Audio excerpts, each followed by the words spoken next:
There is a recent trend of support for socialist ideals in the United States, especially among our young people. So what does this mean and why is it happening? I'll get into it here. This is Pablo el Molinero. Pablo el Molinero.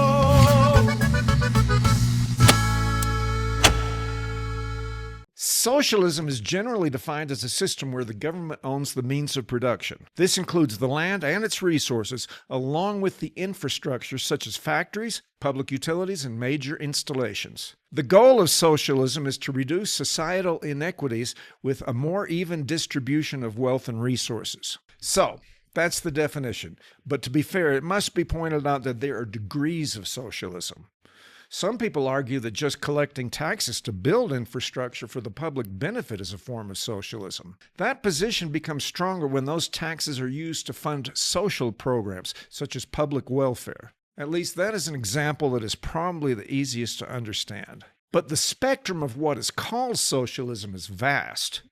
It goes from the mildest example that I just described to flavors such as social democracy and democratic socialism, all the way to Marxist communism, which would eliminate private property altogether. The thing is, among many newly declared supporters of socialist ideals, I'm not even sure they understand what it is they're supporting, much less the distinction between the varieties or the implications involved. I've seen plenty of man-in-the-street interviews where young people express a positive view of socialism, but then struggle to even define what socialism is. Do you think those same people could possibly say what the difference is between social democracy and democratic socialism? I had to look it up myself. Those are the two principal brands of socialism being talked about these days in the United States. I don't know how useful my bare-bones definitions are, but social democracy uses taxes, welfare, and regulations to promote social programs in search of greater equity. Social democracy has had some success.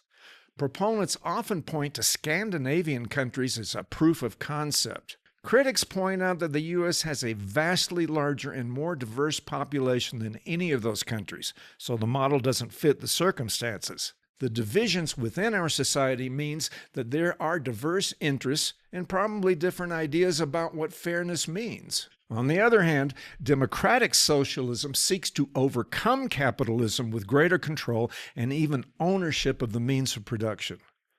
This is a much more radical step. At the risk of sounding hyperbolic, this could be seen as a step toward Marxist-style communism. Let me explain. Karl Marx didn't just suggest a final goal for communism, he defined the path. Marx considered socialism to be a transitional phase to communism. He described the workers' takeover of the means of production and of the government as the dictatorship of the proletariat. Then, after that necessary transition, the concept of ownership is supposed to magically and organically dissolve into a perfect society where everyone's needs are met. The distinction between social democracy and democratic socialism loses its importance when so many people don't understand what those differences are.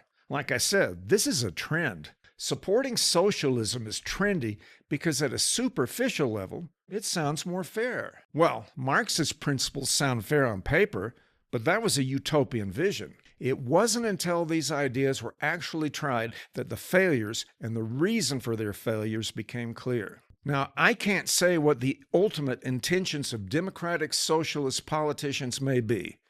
There may not be a unified vision of their goals. For the sake of discussion, I am willing to assume that most democratic socialists aren't Marxist, but some are. In any case, democratic socialism could be one of the logical steps toward full communism as explained by Marx, whether that is the intention of individual politicians or not. Anyway, a dedicated Marxist would probably never advertise the end game to such a transition. So why is this dangerous? To explain, let's look at the historical failures of socialism around the world, starting with the Soviet Union. Why did it collapse? It can be traced to a few things, including chronic economic stagnation and official corruption. To be sure, there were other factors, but those two problems seem to be inherent to communist systems. Central planning leads to bureaucratic interference, and large bureaucracies are the breeding ground for inefficiency, corruption, and unaccountable power. Much the same can be said about Cuba, albeit on a smaller scale. In fact, most of their decline is a direct result of the collapse of the USSR. That is when they lost their principal benefactor. Venezuela took over that role until the capture of Nicolas Maduro, but communist Cuba has never really been self-sustaining in any real sense. Venezuela, where I lived for more than 20 years, used to be one of the wealthiest nations in the Americas, despite long-standing corruption of its politicians and a dysfunctional bureaucracy. Those factors, along with widespread poverty, led to the election of Hugo Chavez and a path towards socialism. My impression was that the result of Chavez's socialist policies didn't lead to worker control of the means of production. It led to the dismantling of those productive resources, leaving nothing useful in its place. I believe that incompetence was as much to blame as anything else for their failure. Rather than building on existing industry, the government systematically nationalized key sectors, oil, steel, cement, agriculture, food distribution, and installed political loyalists to run them. Well, they did run them into the ground. The failures, one after another, were all too predictable. Then there is China. The story of China goes from one extreme to another. Under Mao Zedong, the country was economically backwards and inconsequential. Today, China is the premier industrial powerhouse in the world. But I am hard-pressed to call the economic ascent of China as a model for the success of socialism. Workers are exploited, often working 6 days a week for 12 hours a day. They can't even form private labor unions, and they control nothing. Corruption in the country is widespread and systemic, especially among the political elite. Some people are allowed to become fabulously wealthy, while in the margins, many live in extreme poverty. That isn't the vision that most people have of a socialist paradise. But the unifying element in all four of these examples is the suppression of political dissidence and freedom of expression.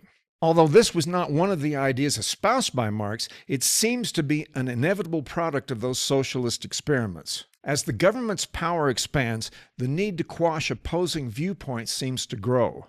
Resistance is seen as counter-revolutionary, and criticism as sabotage. The result is not the slow dissolution of the state that Marx predicted, but instead an increasing dependence on an omnipotent government, usually at the expense of personal freedom. So, is this where the United States is headed? Well, let's slow down and I'll explain what I see as the current danger. There is an important distinction between social democracy and democratic socialism. As I stated, social democrats promote taxation, expanded welfare programs, and stronger regulation as a means to promote social equity, but generally within the framework of a capitalist society. For much of the 20th century, this approach largely defined mainstream Democratic Party politics. I've discussed my views on how the modern Democratic Party has changed in my video, How the Democrats Became Fascist, but that's a separate conversation. By contrast, democratic socialists seek to move beyond capitalism towards a system that more closely conforms to the classic definition of socialism: greater public or worker control of the means of production and distribution of its product based on whatever the collective decides is most useful. In practice, of course, it's always been the state that assumes control of production, ostensibly on behalf of the collective. And that is where Marxist theory has always stalled and ultimately failed. Somewhere along the path, the interests of the government and its desire to hold and expand its power provides a convenient excuse to suppress any challenge to that power structure. I hope you will join me for my next video, where I intend to elaborate on the dangers of this current trend towards socialism and explain some of the surprising ways that it's happening. Thank you. This is Pablo El Molinero. Hey, if you haven't already, why don't you hit that subscribe button? Also, if you hit the bell, you'll be notified anytime we come out with new content.